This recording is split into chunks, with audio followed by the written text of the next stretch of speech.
আমি আমার কোনো ইচ্ছাই ছিল না ওর গায়ে হাত দেওয়ার। যখন ও লিমিট ক্রস করছে তখন আমার আসলে গায়ে হাত দিতে হয়েছে, না হলে আমি গায়ে হাত দিতাম না। সবকিছু মিরাজের জন্য। ও যেভাবে পুরো বিষয়টাকে একদম ফলাইছে, ও চাচ্ছে যে বিষয়টা ভাইরাল হোক, মানুষজন আমাকে গালিগালাজ করে। গাইস, মিরাজ এমনকি আরোহী মিমের ভালোবাসার সম্পর্ক নষ্ট করে দেওয়ার কারণে এইবার মিরাজ খান সাকিব সিদ্দিককে ধরে মারলো। তো মিরাজ সাকিব সিদ্দিককে কিভাবে মেরেছে তাও আপনাদের মাঝে দেখাবো। তাছাড়া মিরাজ লাইভে এসে সাকিবের ব্যাপারে কি বলেছে, এমনকি অন্যদিকে সাকিব লাইভে এসে কি বলেছে তাও আপনাদের মাঝে দেখাবো। তাছাড়া বন্ধুরা, অন্যদিকে ওমর ইন্ডিয়াতে গিয়েছে, এমনকি ইতিমধ্যে টিকটকারদেরকে আবারও রোস্ট করে দিয়েছে, তাও আপনাদের মাঝে সেই ভিডিওটি উপস্থাপন করব। তাছাড়া সবশেষে রাকিব হোসেন সহ অনেকগুলি ভাইরাল আপডেট এই ভিডিওতে তুলে ধরা হবে, তাই অবশ্যই ভিডিওতে লাইক দিয়ে শেষ পর্যন্ত দেখতে থাকুন। বন্ধুরা, সর্বপ্রথম কথা বলা যাক প্রাঙ্কিং চ্যানেলের মধ্যে কি এমন হয়েছে যার কারণে এইবার শুটিং স্পটে মিরাজ খান সাকিব সিদ্দিককে ধরে মারলো। বন্ধুরা, আপনারা সবাই জানেন যে দীর্ঘদিনের জুটি আরোহী মিম এমনকি মিরাজ খান, তাদের মধ্যে যে ভালোবাসার সম্পর্কটা ছিল সেইটা নষ্ট হয়ে যায়। তারপর থেকেই আরোহী মিমের সাথে দেখা যায় সাকিব সিদ্দিককে, এমনকি তারা দুজন মিলে অনেক রকম ভিডিও তৈরি করে, কিন্তু দেখা যায় না মিরাজকে আরোহী মিমের সাথে। অন্যদিকে যেমন আরোহী মিম সাকিব সিদ্দিককে নিয়ে অনেক রকম ভিডিও তৈরি করছে সোশ্যাল মিডিয়াতে, আবার অন্যদিকে মিরাজ খান অন্য মেয়েদের সাথে শর্ট ফিল্মে কাজ করছে। তবে ইতিমধ্যে মিরাজ খান গভীর জলে শুটিং করাতে সাকিব সিদ্দিক সেই শুটিং এ এসে মিরাজ খানকে অনেক আজে বাজে কথা বলে, যার কারণে মিরাজ খান রেগে গিয়ে সাকিব সিদ্দিকের গায়ে হাত তোলে। তো বন্ধুরা, চলুন আমরা সেই ভিডিওটি দেখে আসি।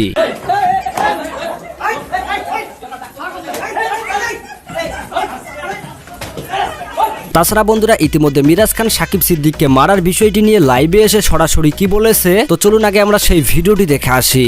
গভীর জলে মাছ শুটিং সেটে একটা ঝামেলা হয়েছে। সিন চলতেছিল হচ্ছে আমার শান্তর সাথীর।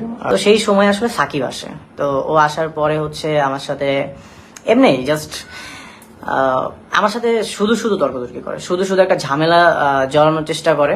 তো আমাকে বলতেছিল আমি নাকি ওর নামে এটা করছি ওইটা করছি, এর কাছে এটা বলছি। তো আমার কথা হইতেছে যে আমার শুট চলতেছিল সেখানে, আমার সবকিছু সেখানে, তোমার তো এখানে কোনো সিন চলতেছিল না, তাহলে তুমি এসে কেন আমার সাথে ঝামেলা করবা? আমি তো তোমার সাথে কোনো ঝামেলাতে জড়াইতে চাই না, আমার ইচ্ছাই নেই তোমার সাথে কোনো ঝামেলাতে জড়ানোর। আবার শান্ত যেখানে মানা করছে, ঠিক আছে, সেইখানে আর কথা বাড়ানোর কোনো দরকারই ছিল না, তারপরেও কেন ও কথাটা বাড়াইছে? লিমিট ক্রস করছে তখন আমার আসলে গায়ে হাত দিতে হয়েছে, না হলে আমি গায়ে হাত দিতাম না। আমি পুরো শিওর এগুলো সবকিছু সাকিবের কাজ, ঠিক আছে? তাহলে এইসব ভিডিও কোত্থেকে লিক হয়েছে? আমি ওর পেজে দেখলাম যে ও একটা স্ট্যাটাস দিচ্ছে যে আমার এলাকায় আসবে। আরে ভাই, তুই আয়, মোস্ট ওয়েলকাম, তুই আয়, আমি তোর ওয়েলকাম করতেছি, তুই আমার এলাকায় আয়, আমি চাই তুই আয়। বন্ধুরা, যতটুকু জানা গেল তাদের মধ্যে ঝামেলাটা লেগেছে আরোহী মিমকে ঘিরে। তো যাই হোক বন্ধুরা, অন্যদিকে আবার মিরাজ খান সাকিব সিদ্দিককে মারাতে সাকিব সিদ্দিক মিরাজকে হুঁশিয়ারি দিয়ে অনেক রকম স্ট্যাটাস এমনকি পোস্ট করছে। এমনকি ইতিমধ্যে মিরাজ খানকে নিয়ে সাকিব লাইভে কি বলেছে দেখুন। প্র্যাঙ্কিং এর গভীর জলের মাছ সেই ওয়েব সিরিজটার শুট হচ্ছিল এবং সেই শুটে আমিও উপস্থিত ছিলাম। আমি কেন উপস্থিত ছিলাম? কারণ আমিও এই ওয়েব সিরিজটাতে আছি। সিঙ্গেল একটা স্ট্যাটাস বা স্টোরি দিয়েছি, কিন্তু প্রতিটা নিয়ত মিরাজ কিন্তু আমাকে ইনডাইরেক্টলি করে বিভিন্ন জায়গায় ইন্টারভিউ দেওয়া শুরু করে, ফেসবুকে স্টোরি, তারপর বলেন নানান ধরনের টিকটকের বিভিন্ন ধরনের ক্যাপশনে থার্ড পারসন এইটা। তখন ওরে ডাকছি যে মিরাজ সাইডে আসো, এখানে সাথে ছিল, শান্ত ছিল, আমি ওরা ডাকি, ও আমার সাথে আসে না।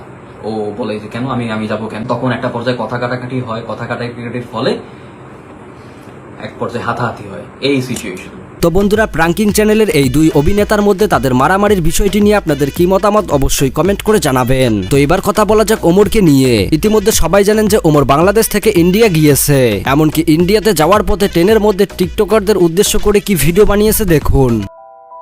এই সিটগুলো শারীরিক প্রতিবন্ধী নাগরিকদের জন্য, আর আমার বন্ধু এই সিটে বসছে কারণ ও টিকটক করে। তাছাড়া বন্ধুরা, ইতিমধ্যে ওমর শত্রুদের উদ্দেশ্য করে টিকটকে কি ভিডিও বানিয়েছে সেই ভিডিওটি দেখুন। কারো পেছনে হাঁটা আমার অপছন্দ, এজন্য আমি একা হাঁটতেই অভ্যস্ত। তো যাই হোক বন্ধুরা, এবার কথা বলা যাক রাকিব হোসেনকে নিয়ে। মিস্টার বিস্ট রাকিব হোসেনকে ইনস্টাগ্রামে ফলো করে, যার কারণে সবাই বলছে বাংলাদেশের সামান্য একটা টয়লেট ব্লগারকে মিস্টার বিস্ট ফলো করবে, এইটা কেউই মানতে পারছে না। সবাই বলছে মিস্টার বিস্টের হয়তো ম্যানেজমেন্ট থেকে ভুল করে হয়তো তাকে ফলো গিয়েছে, তা না হলে কল্পনাতেও এইটা হতে পারে না। কিন্তু রাকিব হোসেন একটা ভিডিওতে বলেছে যে বাইরের দেশের অনেক ইউটিউবারই নাকি তাকে ফলো করে। তো যাই হোক বন্ধুরা, এই বিষয়টি নিয়ে আপনাদের মতামত কিন্তু কমেন্ট করে জানাবেন।